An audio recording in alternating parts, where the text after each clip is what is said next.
نحمدہ ونصلی علی رسولہ الکریم۔ یہ ایک لمبا ایک ہاتھ چوڑا چوکور پتھر تھا جو ہمیشہ حضرت موسیٰ علیہ السلام کے جھولے میں رہتا تھا۔ اس مبارک پتھر کے ذریعے حضرت موسیٰ علیہ السلام کے 2 معجزات کا ظہور ہوا جن کا تذکرہ قرآن مجید میں بھی ہوا ہے۔ اس پتھر کا پہلا عجیب کارنامہ جو در حقیقت حضرت موسیٰ علیہ السلام کا معجزہ تھا وہ اس پتھر کی دانشمندانہ لمبی دوڑ ہے، اور یہی معجزہ اس پتھر کے ملنے کی تاریخ ہے۔ اس کا مفصل واقعہ یہ ہے کہ بنی اسرائیل کا عام یہ دستور تھا کہ وہ بالکل ننگے بدن ہو کر مجمع عام میں غسل کیا کرتے تھے، مگر حضرت موسیٰ علیہ السلام گو کہ اسی قوم کے ایک فرد تھے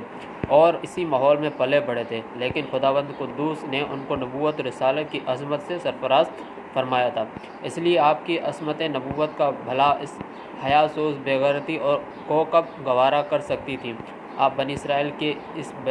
بے حیائی سے سخت نالاں اور انتہائی بیزار تھے، اس لیے آپ ہمیشہ یا تو تنہائی میں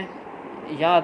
تہبند پہن کر غسل فرمایا کرتے تھے۔ بنی اسرائیل نے جب یہ دیکھا کہ آپ کبھی بھی ننگے ہو کر غسل نہیں فرماتے تو ظالموں نے آپ پر بہتان لگایا کہ آپ کے بدن کے اندرونی حصے میں یا تو برس کا سفید داغ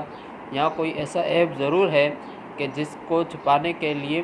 یہ کبھی بھرانا نہیں ہوتے، اور ظالموں نے اس تہمت کا اس قدر اعلان اور چرچا کیا کہ ہر کوچہ و بازار میں اس کا پروپیگنڈا پھیل گیا۔ اس مکروہ تہمت کی سوزش کا حضرت موسیٰ علیہ السلام کے قلب و ناسک پر بڑا صدمہ و رنج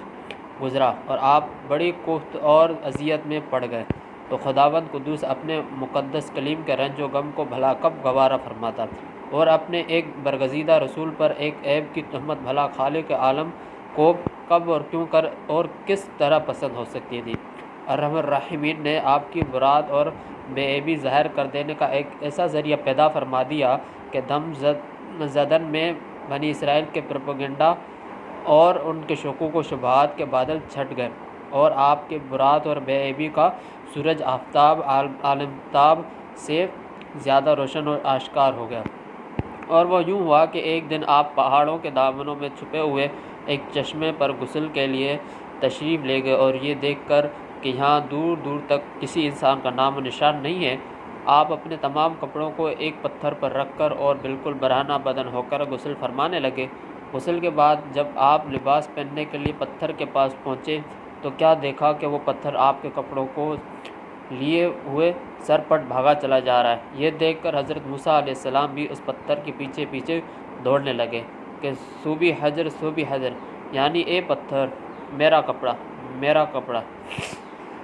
مگر یہ پتھر برابر بھاگتا رہا، یہاں تک کہ شہر کی بڑی بڑی سڑکوں سے گزرتا ہوا گلی کوچوں میں پہنچ گیا، اور آپ بھی برہنہ بدن ہونے کی حالت میں برابر پتھر کو دوڑاتے چلے گئے۔ اس طرح بنی اسرائیل کے ہر چھوٹے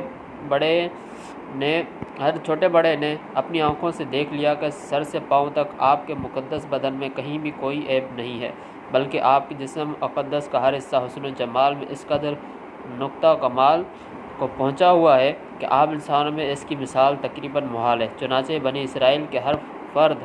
کی زبان پر یہی جملہ تھا، خدا کی قسم موسیٰ بالکل ہی بے عیب ہے۔ جب یہ پتھر پوری طرح حضرت موسیٰ علیہ السلام کی برات کا اعلان کر چکا تو خود بخود ٹھہر گیا۔ آپ نے بہت جلدی سے اپنا لباس پہن لیا اور اس پتھر کو اٹھا کر اپنے جھولے میں رکھ لیا۔ اللہ تعالیٰ نے اس واقعے کا قرآن مجید میں اس طرح بیان فرمایا کہ اے ایمان والو، ان جیسے نہ ہونا جنہوں نے موسیٰ کو ستایا تو اللہ نے اسے بری فرما دیا اس بات سے جو انہوں نے کہی، اور موسیٰ اللہ کے یہاں آبرو والا ہے۔ دوسرا معجزہ، میدان طیہ میں اسی پتھر پر حضرت موسیٰ علیہ السلام نے اپنا عصا مار دیا تھا تو اس میں سے 12 چشمے جاری ہو گئے تھے، جس کے پانی کو 40 برس تک بنی اسرائیل میدان طیہ میں استعمال کرتے رہے، جس کا پورا واقعہ پچھلی ویڈیو میں گزر چکا ہے۔ ایک شبہ کا ازالہ، معجزات کے منکرین جو ہر چیز کو اپنی ناقص عقل کی عینک ہی سے دیکھا کرتے ہیں، اس پتھر سے پانی کے چشموں کا جاری ہونا محال قرار دے کر اس معجزے کا انکار کرتے ہیں اور کہتے ہیں کہ یہ ہماری عقل اس کو قبول نہیں کر سکتی کہ اتنے چھوٹے سے پتھر سے 12 چشمے جاری ہو گئے۔ حالانکہ یہ منکرین اپنی آنکھوں سے دیکھ رہے ہیں کہ بعض پتھروں میں خداوند تعالیٰ نے یہ تاثیر پیدا فرمائی ہے کہ 12 مونڈ دیتے ہیں۔ بعض پتھروں کا یہ اثر ہے کہ وہ سر کو تیز اور ترش بنا دیتے ہیں۔ بعض پتھروں کی یہ خاصیت ہے کہ وہ لوہے کو دور سے کھینچ لیتے ہیں۔ بعض پتھروں سے موذی جانور بھاگ جاتے ہیں، بعض پتھروں سے جانوروں کا زہر اتر جاتا ہے، بعض پتھر دل کی دھڑکن کے لیے تریاک ہیں، بعض پتھروں کو نہ آگ جلا سکتی ہے نہ گرم کر سکتی ہے، بعض پتھروں سے آگ نکل پڑتی ہے، بعض پتھروں سے آتش فشاں پھٹ پڑتا ہے۔ تو جب خداوند قدوس نے پتھروں میں قسم قسم کے اثرات پیدا فرما دیے، پھر اس میں کون سی اخلاق عقل اور محال بات ہے کہ حضرت موسیٰ علیہ السلام کے اس پتھر میں اللہ تعالیٰ نے یہ اثر بخش دیا اور اس میں یہ خاصیت عطا فرما دی کہ وہ زمین کے اندر سے پانی جذب کر کے چشموں کی شکل میں باہر نکالتا رہے۔ یہاں اس پتھر میں یہ تاثیر ہو کہ وہ جو ہوا اس پتھر سے ٹکراتی وہ پانی بن کر مسلسل بہتی رہی۔ یہ خداوند قادر و قدیر کی قدرت سے ہرگز نہ کوئی بعید ہے، نہ محال ہے، نہ خلاق عقل۔ لہٰذا اس معجزے پر ایمان لانا ضروریات دین میں سے ہے اور اس کا انکار کفر ہے۔ قرآن مجید میں ہے،